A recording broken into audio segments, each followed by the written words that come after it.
This is the EWN Podcast Network. Ever wondered how you could turn your side hustle into a full-time gig and spend more time together? Hi, I'm Vikki, a #1 best-selling author. And I'm John, a retired Los Angeles police officer. Welcome to Dig the Well, where we help couples navigate the world of business. We've been married for 35 years, and because we built a successful side business, John retired 9 years earlier than he originally planned from the Los Angeles Police Department after 25 years on the job. Now we spend more time together, and we want to help couples like you do the same. Join us as we help you overcome common obstacles, and we show you how to make extra income without sacrificing family time. Ready to dig deep and build your well? Let's get started. Welcome back to Dig the Well. Welcome. Welcome. We have something interesting to talk to you about. We find very interesting, and that is contract negotiations. Yeah, or any kind of negotiation, right? Right. Yeah. But in business, I was kicking it off because with contract negotiations, because I have a really good friend who's a business owner, and she was thinking about changing floors in her current building and doing a whole new build out. And that was going to be hundreds of thousands of dollars just on the build out alone. But she and her husband and her daughter run the business, and they all decided, let's do it. So they go into negotiations. They get it all figured out. I think they involve some lawyers as well, which is always smart. And planned everything well, and they signed off on it. And then the contractors and the owners of the building came back to say, okay, we've got your build out, but it's $200,000 more. And she just about jumped through her ceiling and then started to reevaluate, is this really what we want to do? Is God kind of telling me maybe I shouldn't be doing this right now? And so just for that alone, she started thinking, maybe we shouldn't go with this. And, of course, they're going to consult their attorneys and whatnot on what the next course of action is. But now, this is interesting, they're thinking about buying their own building because they're passing their business on to their daughter, who's going to be a 40 in a few years, and they want to set her up for success. So anyway, it got me thinking about businesses and how many of you that are listening might be in the same boat. You're in a building currently right now. You need to do things differently in 2025, and that's in your back of your mind. You're wanting to go big. You're wanting to change things up, because that was her. And but she also listens to the man above on what is possible, what they should be doing, and all those things. So it got me thinking of how many negotiations we had with our business as well, and how I think my friend is super smart. She's not just agreeing to this new 200,000. She's going, whoa. Okay, let me step back. Let me take a look at this. Is this really what I want to do? And she's got lawyers involved. So I was thinking about, when we had our shop and we had to negotiate the build out, it's just interesting. Negotiations are interesting in business, and you as an entrepreneur should not just fall for anything, is really what I'm trying to get to, is my point. And John, you were always so great at that, because we were in our 20s when we had that original Prestige Motoring Accessories in the city of La Habra first, then we moved to Brea. So we had 2 build outs, right? We had, or at least 2 contract negotiations with those. And you were so good at teaching me poker face, right? And don't be so excited. Don't let on that maybe you really want that that lease. You think it's a great deal. You taught me, don't show that. Don't show that to them. Yeah, I remember our first one, because we didn't know what we were doing. So we ended up getting into that first building, because remember, we had 2 buildings in La Habra. It was the same landlord. It was actually in the same complex. It was just we moved to a better location, but we didn't know anything. And so we ended up getting this thing that didn't really work out for us. It was just the weirdest floor plan. Yeah. Is that the one that was upstairs at the loft? And then, well, they both did, but this one had that weird front like office space that we needed to have like as a showroom, but it didn't work for us. So then we learned that no, we needed to negotiate that into the original contract when we first accepted the lease. right. So when we were negotiating the lease, the build out had to be a part of that, because then later we said, hey, we need this done, and they're basically, we're not doing anything for you. Yeah. You're going to pay us your rent, and if you don't, then we'll just kick you out. Right. And then they were all right. They were all right people. There was this Japanese family. Yeah. We liked them actually. Yeah, they were nice enough, but they knew business, so they knew that, hey, we were dumb enough to sign off on that lease. Yeah. So then the next one, when we talked about moving to the other space, which was bigger, and of course they were having trouble, and we knew it. They were having trouble getting that thing any tenant in there, Rented out these days. right? Yeah. And the one we had, since there was no build out on it whatsoever. I mean, it's easy for them. They're just starting almost from a clean slate, and it was a smaller unit, and it suited more people, I think. So we ended up getting the other one, and this time we negotiated a different build out for the front. So we learned, Yeah, and we actually got it a little cheaper. Yeah. And then the third one we went to in Brea, they wanted a triple net lease. Yeah. And so we learned quickly what that meant. It meant something that we didn't. Do you want to explain that a little bit? Yeah, it just means you're paying for all the maintenance, you're paying for all the property taxes. So basically, you should be able to get triple net leases for a lot less money than you would just a standard lease, like a gross lease. But at least with the lease we had, which was, I think, just like they called it a gross lease, we didn't have to pay for their property tax because we don't own it. Why am I paying your property tax, right? We don't own, we're just renting it from you. And so anything that broke down, the landlord's responsible for it. They had to fix the air conditioning. They had to fix the plumbing. So that was nice having that. But you pay a little bit more in your Right. per square foot lease term. So that was fine. But at least this time we negotiated a really elaborate build out. Remember, we had the office behind it. We had a showroom. Right. Then we had an office behind that. Then we had like that other little and then we had that like almost like break room kind of a thing. Right. Then we had another storeroom that was lockable. Because it was most of it was almost like a warehouse in the back, and that's where we did a lot of the work on. We did all the work on the cars. Right. So we needed that just to be open, just concrete floor open. We would bring in our own workbenches and our own toolbox, everything that we need, but we wanted that hard floor so that we could mop it every day in the morning to keep the dust down. That's right. To keep the window tint clean. So we wanted the warehouse, the workshop in the back a certain way, but we wanted to lock up any kind of valuable tools in our inventory. So we had them build that out for us too. Then we had almost like a dining kitchen area. Yeah, remember? That's right. And the couch, we put the couch. Right. there. So we needed that plumbed, and we needed electric to that for refrigerators and whatever else that we had over there. So it was, at least this time we knew what we wanted, and it was like, we're not paying any extra for this. This is going to be built out to these specifications.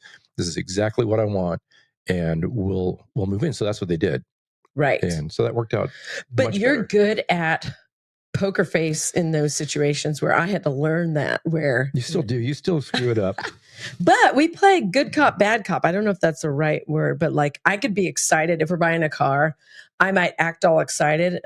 John's taught me not to because you don't want the salesperson. Somebody's going to be uninterested. Yeah. Right. So then John plays the very uninterested. And sometimes we've done it reverse where you're never like I am, like over the top excited, but you show a little more interest. And I'm like, well, I don't know if we do it on purpose. Even if I want the car too, we have it planned out before we go in. So that's another contract negotiation. But back to if you think about it, all these, it's sales, right? They're trying to get as much money out of your wallet, out of your bank account as they possibly can, and give you the lease that they possibly have to. Right. I mean, if you think about it, where else do you go that is looking to openly take advantage of you, right? And yet you still go there and you shake hands and you smile and everybody seems like cordial. But think about it. Give that a thought. If restaurants were run the way they run car dealerships, and if you work at a car dealership or own a car dealership, I know it's just the culture. It's just the way the industry works. And I'm not putting you down. I'm not, I'm not upset about it. I'm just saying it's interesting. Just think about this a moment. If restaurants were operated the same way, that would mean that everybody's going to pay a different price when they go into that restaurant. So you go in one night and you get, let's say you get a steak, right? You just get a New York steak. And let's make it easy. Just say it's a burger, right? You just get a regular cheeseburger and it's $16. And then I come in the next night and I look and there's no price on the menu, right? Because they've got a sticker price of $25, but you talk to him and says, well, yeah, I added the cheese, didn't want the onions. And he's all like, okay, that's going to be $19.50. Oh my God. Like, that's too much, man. I'm not going to pay $19.50. And then he comes back, well, let me talk to my manager. I'll be right back. And he goes back and talks to the manager, comes back, okay, we can do it for $18.25. Right? When the night you went in, you paid $16.50 for the same damn burger. It's like, it would be different for everybody.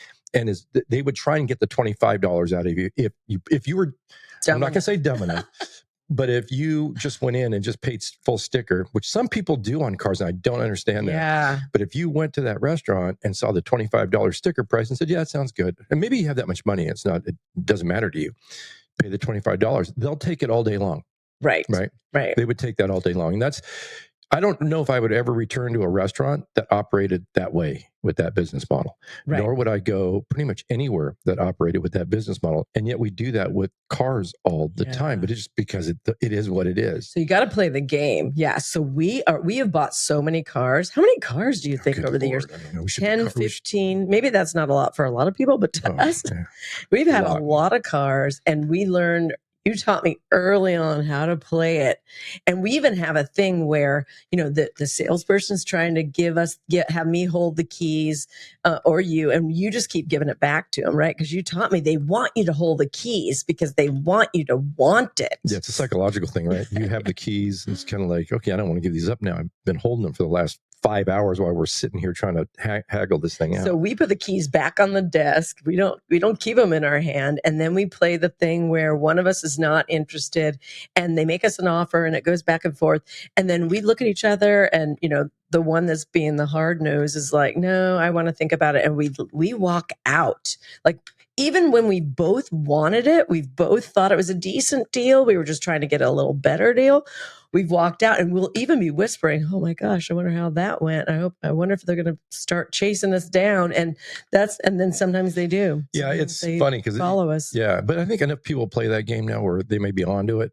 Yeah, they might. I don't know. But I'll tell you, good. It worked out really well. One time we were buying an Acura and we were going to just buy it cash, right? So we had enough money to pay for that thing cash. It wasn't that expensive. It was one of the cheaper Acuras, right? Yeah, but for us back then, it was a lot of money still for us back then. But I'm not saying we're buying like an $80,000 cash cash. We didn't have that kind of money. It was in the 30s, wasn't it, back then? I don't even think it was that expensive. I think it was cheaper than that. But the point is, we had the money, but one of the things that we didn't let on was that we had the money we were going to pay cash.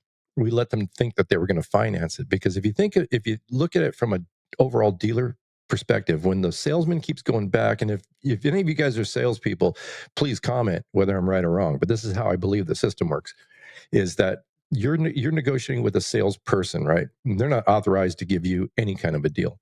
So they always have to go back to their sales manager, who sits in an office, and usually they have that arrogant look on their face, and they never crack a smile. They do. And then he'll come back and say, well, no, this is what my manager's going to do.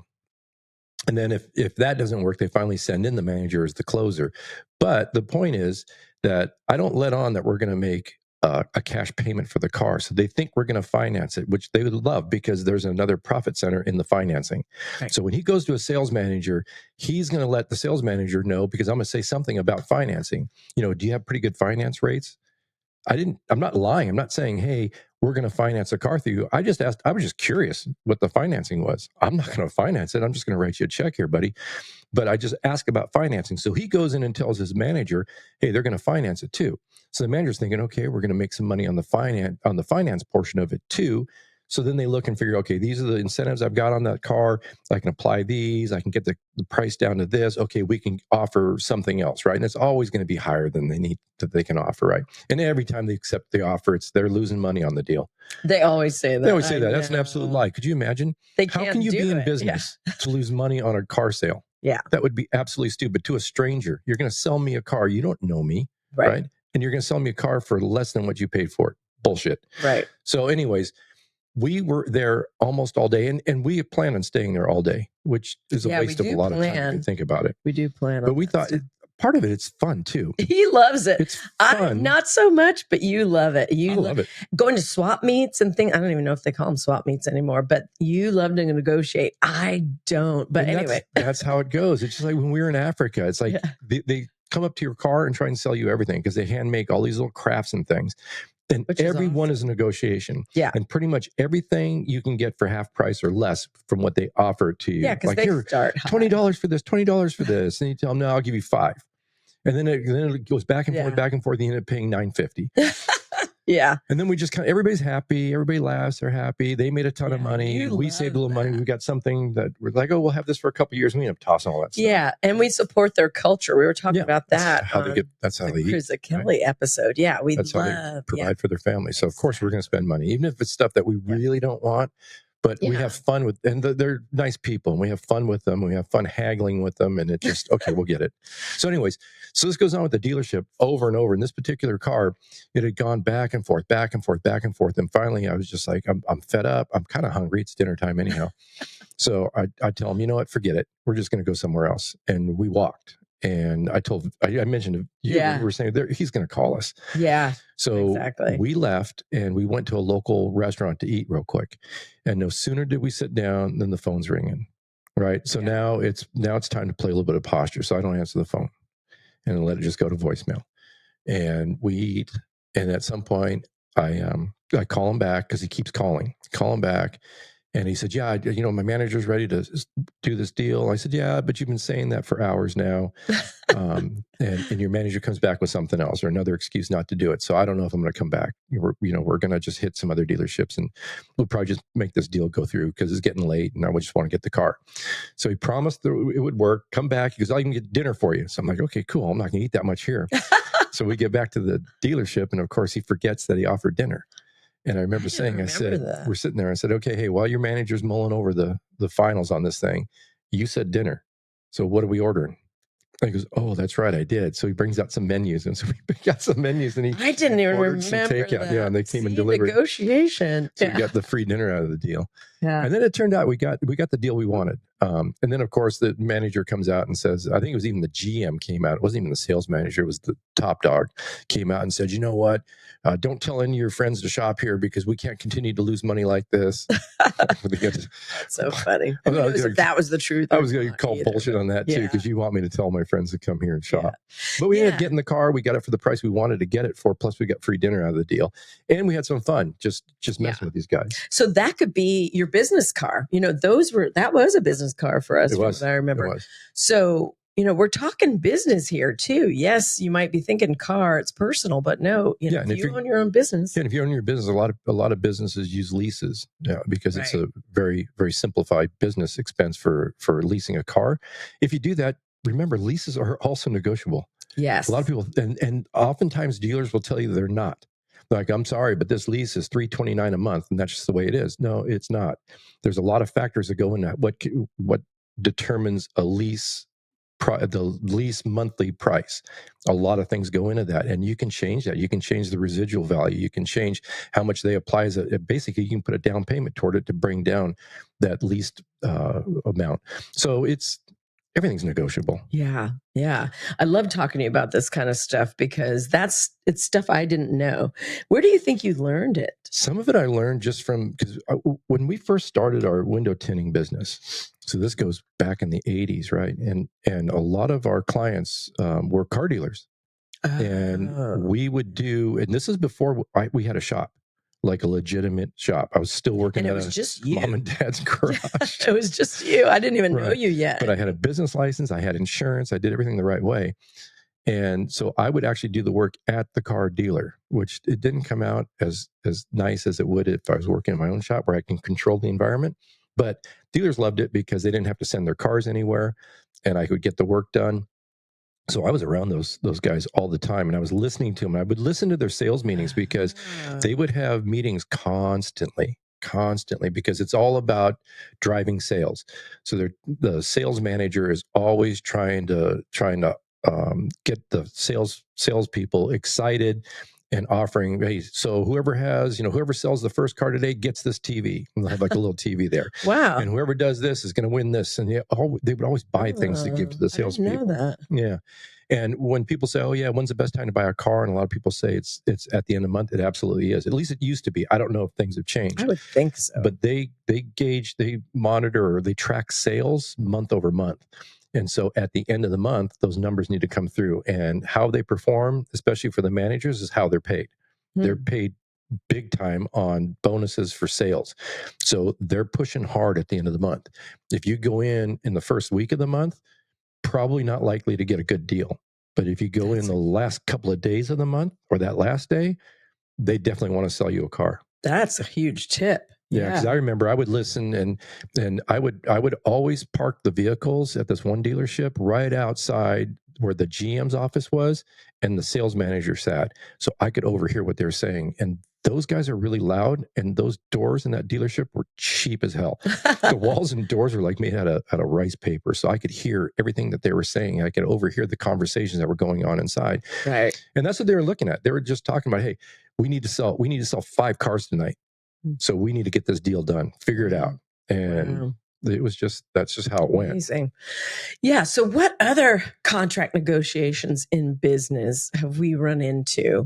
Well, there's business or personal. It's all the same, right? Yeah, that's true. And I would say, don't be afraid to negotiate, because a lot of people, like for you don't like to, why don't you like to negotiate with? I don't know if I never witnessed it, so it makes me uncomfortable. My mom was, I think what it might be is my mother was against salespeople. It was back in the day when everybody's front door right next to the doorbell said no solicitors. We don't do that. People don't do that anymore. People were doing door-to-door sales right like crazy back then. And so my mom was the nicest person, Girl Scout leader and everything. And some of you have heard this story, but she would slam the door if it was a solicitor on a little kid, even if they were selling candy or popcorn like a Boy Scout. Sorry, no, thank you. Can't you read the sign? No solicitors. And I was appalled and actually kind of traumatized. I was traumatized. So I also was never part of any negotiations growing up, like buying a car. My parents did that, It was only when I met you that we were buying cars, and then in a business right away where we were negotiating. I found it fascinating negotiating for the lease on our shop, all of that. That's why I thought all of you would find this so fascinating if you're not at that place yet.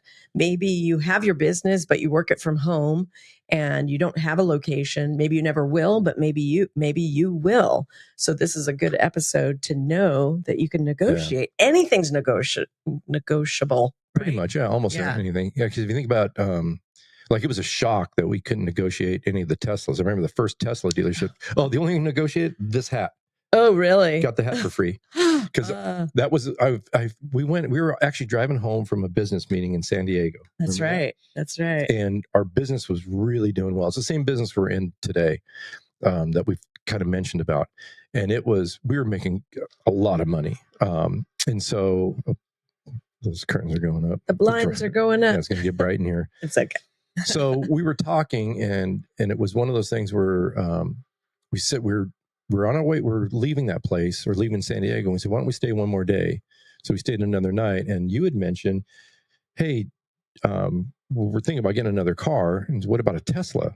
Yeah. Remember, Teslas back in 2015 were brand new. I mean, they were selling them the Model S starting in 2012 at the end of I think it was September 2012 when they first came out, or something like that. And they didn't sell that many of them. So this is February of 2015. So we decided, okay, let's check it out. So we went to the showroom that was near the university. Yeah. The San Diego. Beautiful. And so we stop in there, and we had no idea what it was like, because I looked it up online, and you can order it directly online. Just tick all the boxes, choose your options. Which was so odd. Yeah. Yeah, it was really weird, especially when you're talking about a car that's well over six figures, right? Yeah. It's a well over $100,000 for this thing. And I'm thinking, I don't even get to sit in it or touch anything. It's just weird. So we thought we'd go to the dealer. Plus I thought, we'll go there and I'll play Mr. Negotiator again, right? Yeah, that's right. And then, yeah. That's right. Like we always do. We'll save some money on this one. Watch me, right?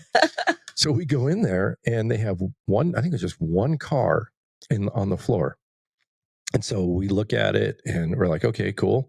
And then, so we talked to her and said, yeah, well, what do we do about ordering it? Do we have anything? She goes, oh yeah. She goes, here, I'll show you.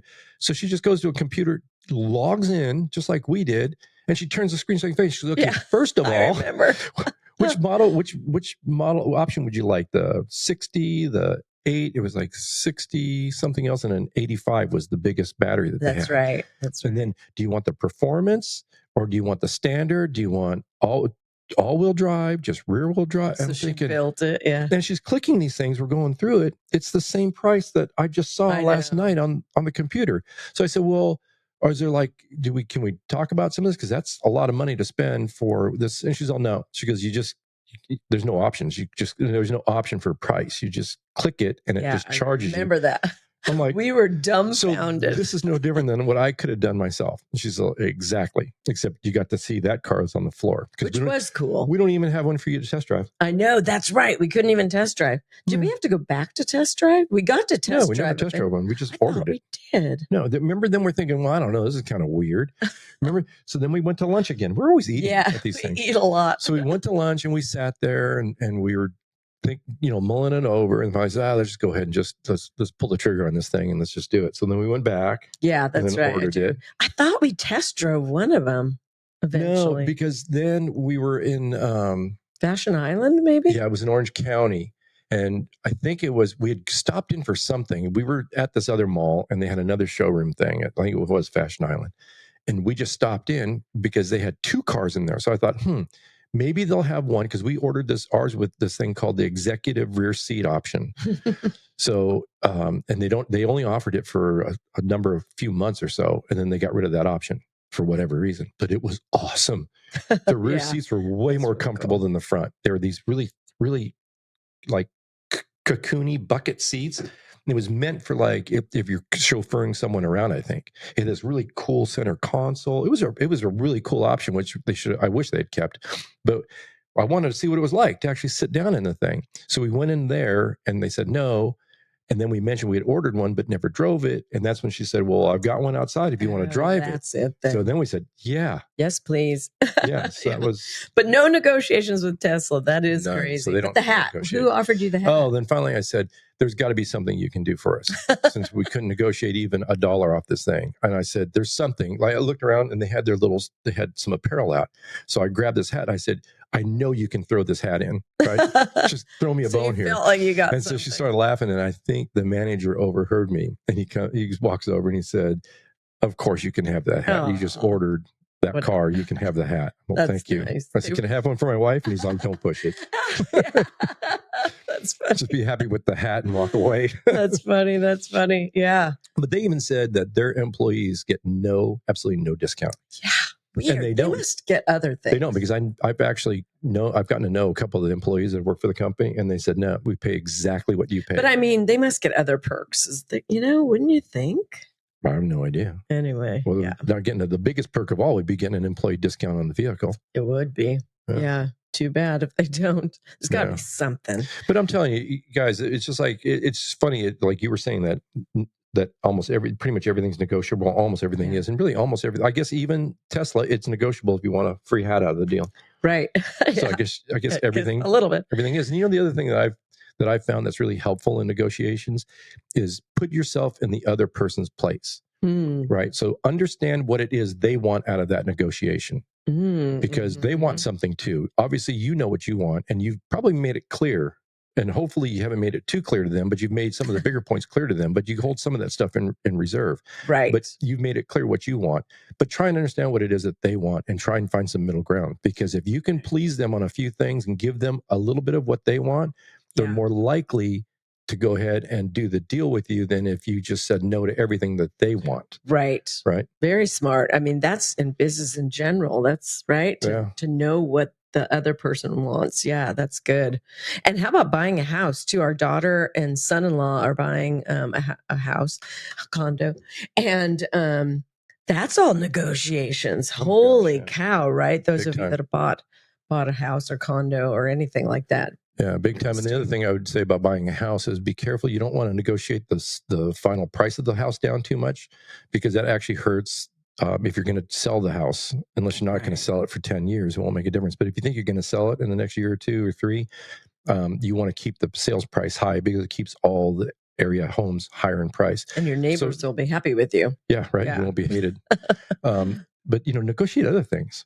All the closing costs, negotiate down if you can. Negotiate down as much as you can on other things, right? Yeah. I was just thinking, because I'm wearing this watch today, and just thinking, when we got this, again, it was a business that we're doing, and we hit a certain level. We're doing really well, and we always pick. We always pick like rewards to give ourselves. Yeah, right? we do delayed gratification. We might want something and be able to afford it, but we say no. We've set a goal. When we hit that goal, we'll get it. Yeah, that's exactly it. Right. So, and then this is going to sound goofy, but no, like dream boards. I know. Oh yeah, so important. 15 years ago, I would have thought that you're just out of your skull if you think I'm going to do a dream board. Right. But you put those things on there, and you don't really realize what an impact it has on you. And then you'll find later that, oh my gosh, I bought that exact same whatever it is on the dream board, because I had this on the dream board, this color, this exact watch. It's a Breitling, right? Yeah, and this particular one is fairly rare. And like, I was looking here in the U.S. for it, just to see it, to wear it, to hold it, just to check it out, and I couldn't find it. Like the Breitling dealers, the legitimate dealers. I'm not talking about black market or gray market, but the actual authorized Breitling dealers, they would have it with a different color. It wasn't their signature dial color, or they would have it with different numbers. I don't know if you can see it, but it's kind of cool because it has stenciled numbers, and they're supposed to mimic the stenciling of American Navy ships. Oh, for your dad. That's right. Yeah, that's cool. Yeah, what do you know? So anyways, trying to find it was because they normally put little tick marks. I forget what they call it, but they're little marks on it. And in fact, they don't make them anymore at all, these. So anyways, we were in Nassau, and we're just shopping. Our daughter was with us, and one of her friends that went on this little trip with cruise? It was to the Bahamas, and yeah. And so we were just shopping, and they're, because they have all those fancy stores. And so we went into one that's called Little Switzerland. So they're a really well-known luxury watch and also jewelry dealer. And they're authorized by all these, all the name watches and whatnot. And so they have all their displays. They had like Tag Heuer, they had their Rolex. Then they had Hublot, and then I saw Breitling. I'm like, cool, Breitling. And then right in the middle of the display, you can't miss, this watch is sitting there in that bright yellow. And I thought, oh my gosh. And I'm looking at it close, and I'm like, that's the one. So they come over, want to try it on. So I try it on and just fell in love with it. And then comes the negotiation, right? Because the thing's about price what some small cars are. Then I thought, well, this is ridiculous. We're not paying this kind of money. And this negotiation went back and forth and back and forth. And what I really quickly realized was they did not want, and they probably couldn't contractually sell the watch for less than a certain amount. They had to sell it for the the suggested retail price, because I'm sure Breitling doesn't want their authorized dealers, whoring out the market, selling these things dirt cheap, or selling a couple of them dirt cheap just to bring in a bunch of business. So then I thought, okay, what is it this guy wants? Obviously, he wants me to buy this thing for full retail, but then you know what? I'll do it. And I even told him, I'll do this, but you're throwing in other stuff, right? I'm getting more. He goes, yeah. Really good at that. And right away, because I said, I get what you need out of this deal, but you understand what I need. This isn't a value to me unless you make it a value. So he threw in, remember you had that Swarovski necklace, whatever. Yeah, and then you got those Alex and Annie. Oh yeah, that was really popular. Threw in some little diamond and crystal, whatever, those pendants with an owl for Misa, and a friend got something else. And then we were just asking for it. We felt like we were poor, like homeless people just trying to get in there and just trying to get as much as we could out of the store, which is what we were doing since we're paying so darn much for the stupid watch. And then he threw in another band, or they call strap, a leather strap. Navy blue leather strap with another buckle. And just to show you how expensive these stupid things are, I broke this buckle. So I went and had to buy a new one. The cheapest one was $595 for rubber. No, this is the titanium, They make them out of aluminum or Okay. titanium. And then the most expensive one was $1,200. Wow. That's ridiculous. Great for Just the rubber strap is almost $200. Oh, that's what I thought you were saying. Yeah. No. So this is the same Crazy. one that I had before. I just had to replace a buckle that I broke.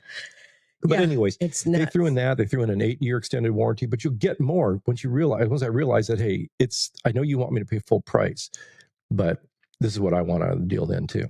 So we ended up walking out of there, got a lot of stuff, and felt good about it. Yeah. John is really good. Like, you're a master. You're something to watch in action. That's for sure. And actually, I enjoy it. You do. You'll look at me when the salesperson isn't looking and then give me a big grin and then go back to your straight face. And it's fun too, because, I've always found that, or it seems like almost every time, whoever the salesperson is, they don't get, they're not offended by it. No. Yeah. Sometimes they'll say, I'm sorry, but we don't I'm not going to do it everywhere we go. Right. I'm not going to go buy a pair of shoes and try and get free socks or something. Yeah. Right. Can you imagine going to Nordstrom's and say, yeah, this is great, but yeah, can you throw in an extra pair of socks with this too? That'd be embarrassing. But for some of these big purchases, I think most salespeople realize that it's a big purchase. Right. They expect it. I think they expect it. Right. Yeah. And you almost are becoming a fool in their eyes if you just jump at whatever price. That's what I also think too. Yeah. They know they've taken advantage of you. I feel like if you don't negotiate something. Yeah. And I think another big tip would be do your homework. You have to do your homework. Like when we were buying cars, I would do my homework on that car. I knew what their invoice cost was on that car. I would try and contact someone from the manufacturer and find out what incentives are offered from the manufacturer that go to the dealer that the customer would never see.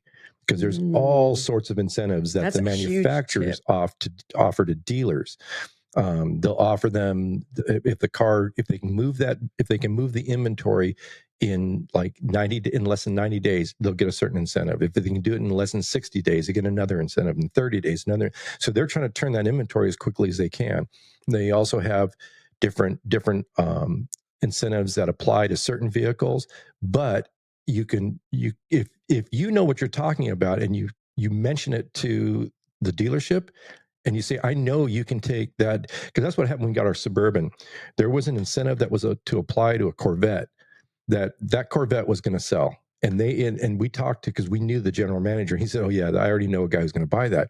And I said, right. I said, I forget what incentive that the dealer was offering at the time, or the manufacturer GM was offering at the time. I said, I know you can apply that to this VIN that's on the Suburban. He said, yeah, I think I can.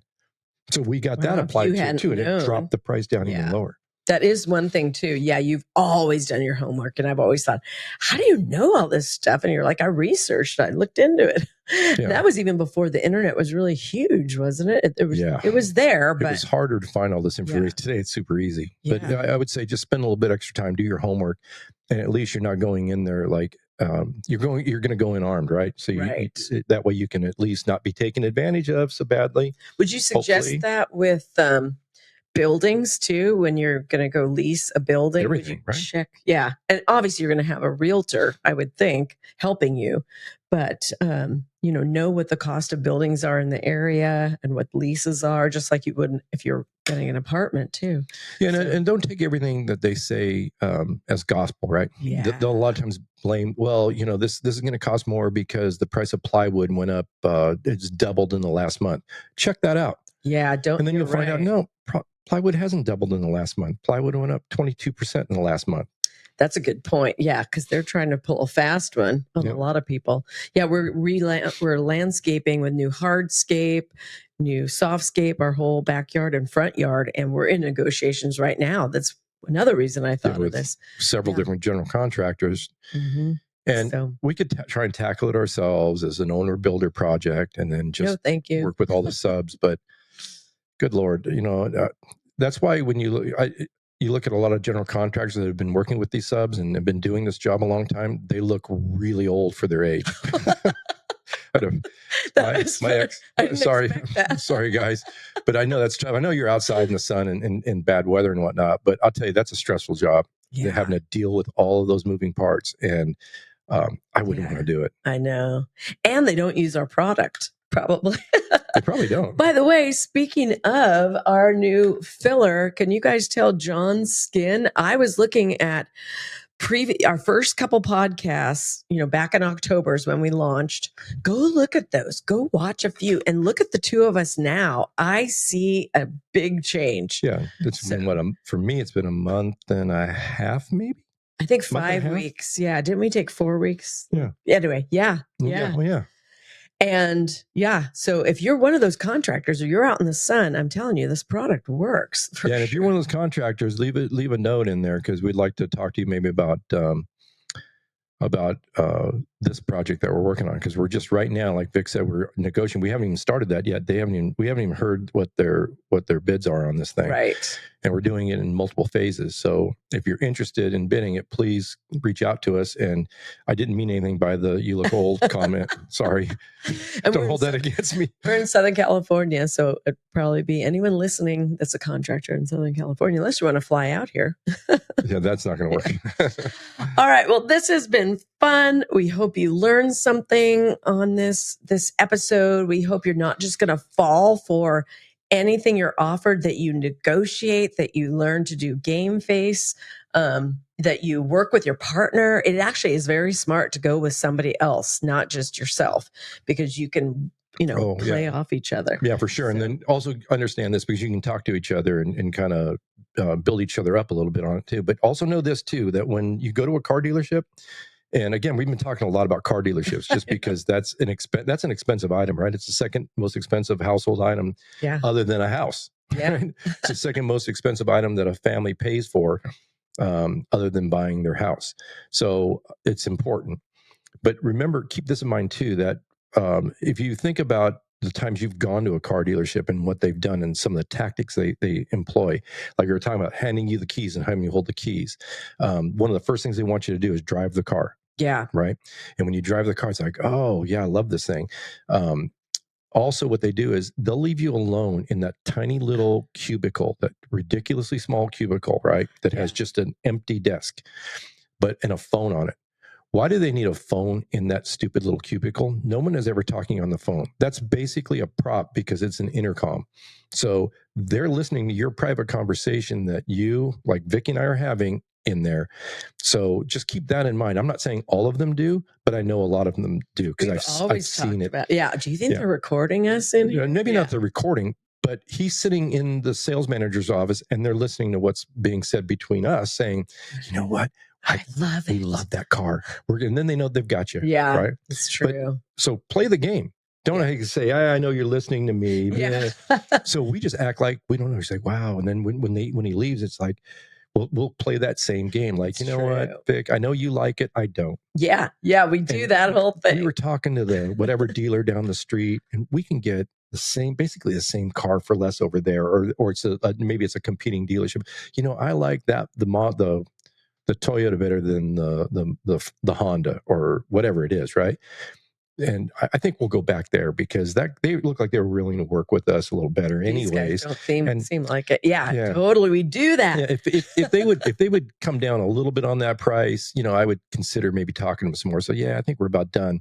And then as we start to get up, right, all of a sudden they come rushing back in the door. How did you know we were leaving? Yeah, that has. Oh, that's right. You were listening to us. Yeah. So and we just know. And if you don't like haggling with people and whatnot, I get it. I think most people don't. Right. So don't feel like you're like the weird one, because you're not like me. I'm actually the weird one, because I enjoy doing it. Yeah. And I'm glad he does, because you've saved us a ton of money over the years. Tons of money. I wonder if it's the Japanese in you, because your mom, not that you're a gambler, but is it kind of like, I don't know, she loves to gamble. She liked to haggle too. I know. It's interesting. Maybe. I don't know. Have we seen her at a garage sale? Your grandma was great at garage sales. His grandma would buy low, go to an area and buy everything low, she had her own garage sale business, because she'd buy low, come back to La Habra. She had lived in a nice area of La Habra and sell it higher. How old do you think she was when she was doing that? In her 90s. Right? So she bought a little mini truck. I was just going to say that. This was in the 90s, the 1990s, and she was in her 90s. Yeah, that's right. Yeah. Because she was born 1902 or something like that. Yeah, I think she was born 1902. So this was in the 1990s. And she went and got herself a little Nissan mini truck, and then got a little shell for it so she could put her stuff in the back. We were like, look at Grandma she go. had us tint the windows.